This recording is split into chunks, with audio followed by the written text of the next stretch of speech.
Hello, everyone, and welcome back to another episode of Oscar Book Club.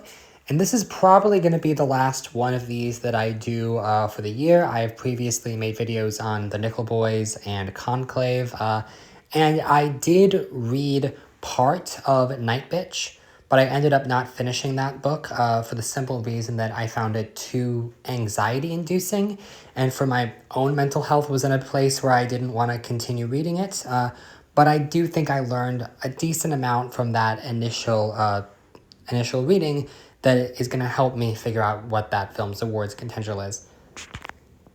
And I do think I may end up making like a follow-up video for Nickel Boys, Conclave, and Now Queer when the movies actually come out, sort of talking about how they're different from the book and sort of how they went about adapting this material.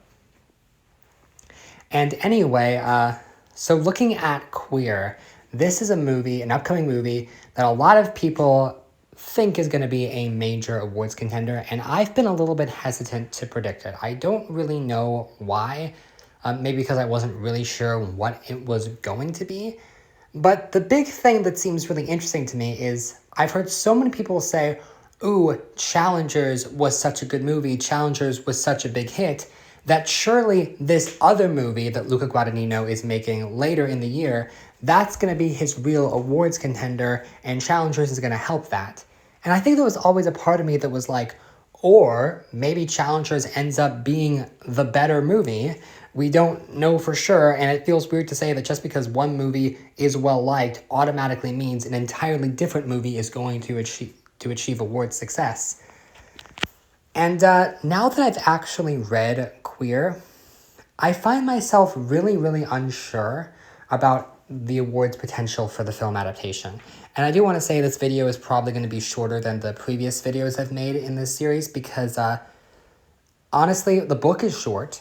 And in my personal opinion, I did not really enjoy this book as much as I enjoy the other two. It wasn't a terrible book to get through, but I just didn't find it to be... Well, it's one of those books where not a lot happens. Essentially, we have this character, Lee, who's going to be played in the film by Daniel Craig, and this younger man, Allerton, and the two of them sort of strike up a relationship, and it's not a very healthy relationship. Lee is kind of a toxic person to be around, as Allerton gradually discovers, and they travel for a little bit, and they look for drugs. And, well, Lee looks for drugs, and Allerton is like, I kind of do not like being here. And that's kind of the book. There's really not a lot of overarching plot.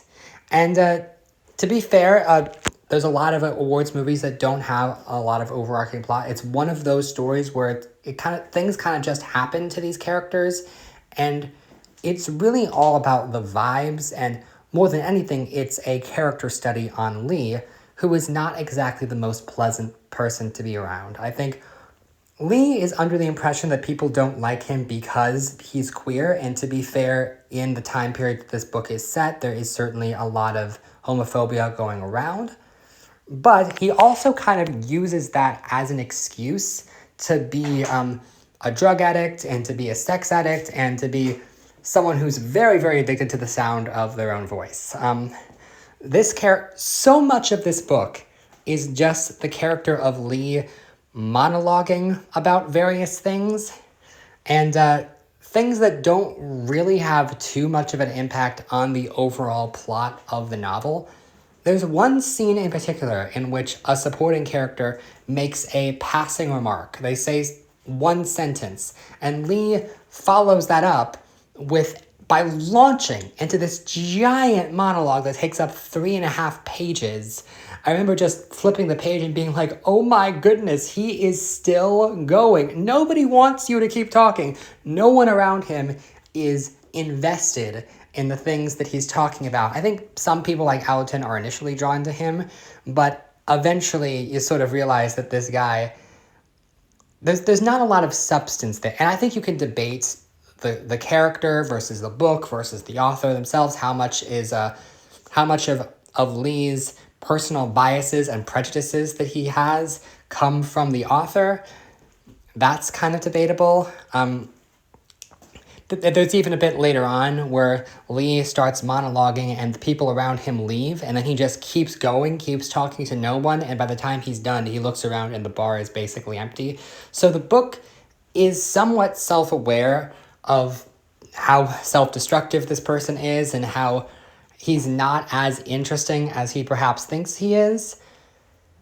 But also, as said before, he has a lot of prejudices, and he's in particular sexist. And if you look at the author and some of the author's other works, you can tell that this is kind of a sexist author, and a lot of the prejudices that Lee seems to have are prejudice that the author might share.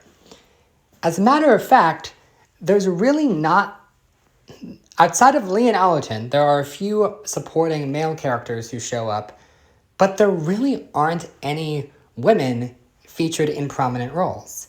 And I was like 2/3 of the way through this book when I realized, wait a minute, isn't Leslie Manville supposed to be in this movie? Who is she playing? Either she's playing someone extremely minor, or she's playing a new character added for the film. So, and it's kind of funny that this keeps happening, because with Nickel Boys and Conclave, I keep going into them looking for a supporting actress contender, and the book does not give these women a whole lot to work with. With those films, I expect that the roles have been beefed up, but I don't actually know. And now, in Queer, I believe that a character is being added. Which, to be fair, I think you would have to, because I personally, while I can understand how some might enjoy this book, I found it very difficult to get emotionally invested in it. But I do understand to a certain extent why Luca Guadagnino would be interested in this material, and why I do think that if this movie is going to be an awards contender, I think stuff will have to change. And I'm really curious for the way that the director is going to frame it. In particular, whoever the Leslie Manville character is and how she impacts the story, I could see a world where it's really impactful and where the movie is better because of this added character and this added perspective. I understand why so many people have Daniel Craig as a top Best Actor contender after reading the book. I can certainly understand why Daniel Craig wanted this role. He reads the book and he's like, oh, it's just so much monologuing. I have so many lines. And as for the actor playing Allerton, whose name is Drew Starkey, and he is a relative newcomer, I could potentially see a world in which this is a Best Supporting Actor type role. If they flesh this character out, he is definitely the second most prominent person in the book, and there is a world in which this relationship and the portrayal of it on screen does give the actor a lot to do. But with that said, I'm still a little bit skeptical. When I read Nickel Boys, I was like, ooh, this could definitely, they'd have to really screw this up for this not to be an awards movie.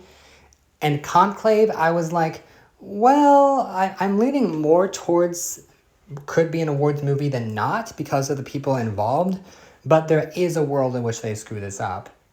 And Night Bitch, I really don't know what to expect with that one. I think it could really hit or it could really miss, and I'm not sure what direction it goes in, but I want to have faith in Marielle Heller and Amy Adams. And this is one where it could go either way. I think for the movie to be successful, then changes are going to have to be made to the story and the progression of the plot. But I do think Luca Guadagnino, it makes sense that he would be drawn to this material knowing what I know about his previous work. I do think he could really bring something out of this book, and I am really curious to see what Daniel Craig does in this role. But with all that said, I don't really have much. I feel like I don't know. I went into this whole series, really, of trying to read the book to learn information about what the movie will be.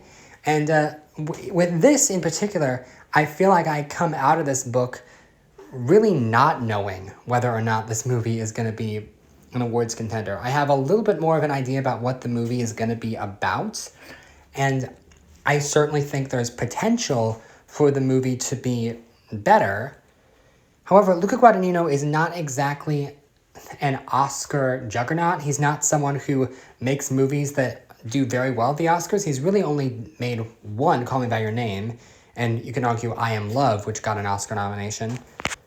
But it's interesting because Challengers was such a beloved movie from the first half of the year, and some people think it could potentially play a part in this Oscar season with screenplay or score or even lead actress.